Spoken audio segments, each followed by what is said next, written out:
ഇന്ന് രാവിലെ ആദില വന്നിട്ട് നൂറയുടെ അടുത്ത് ചോദിക്കുന്നുണ്ട്, "ഇന്നലെ ലേറ്റ് ആയോ കിടന്നുറങ്ങാനായിട്ട്? എന്താ നേരം വൈകിയെന്നൊക്കെ ചോദിക്കുമ്പോൾ നൂറ് പറയുന്നുണ്ട്, "ഇന്നലെ അനുമോളുടെ അടുത്ത് സംസാരിച്ച് കുറേ നേരം.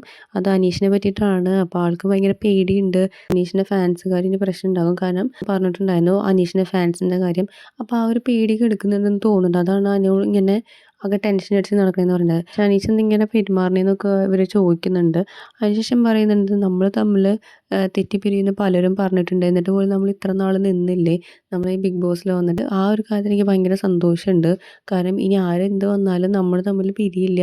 നമ്മുടെ റിലേഷൻ ഇതുപോലെ നിൽക്കും" എന്നൊക്കെ പറയുന്നുണ്ട്. അപ്പോൾ അതിൽ പറയുന്നുണ്ട്, ശരിയാണ്, അതിലൊരു അണ്ടർസ്റ്റാൻഡിങ്ങും ഒരു വിശ്വാസം ഉണ്ടെങ്കിൽ മാത്രമാണ് നമുക്കത് മുന്നോട്ട് പോകാനായിട്ട് സാധിക്കുള്ളൂ എന്നൊക്കെ അതിൽ പറയുന്നുണ്ട്. പിന്നീട് പറയുന്നുണ്ട്, അക്ബറൊക്കെ പറയുന്നുണ്ട്, "നമ്മൾക്കാണ് കുറവ് ഫാൻസ് ഉള്ളത്. അപ്പോൾ നമ്മളായിരിക്കും ഇനി പുറത്ത് പോകുന്നത്.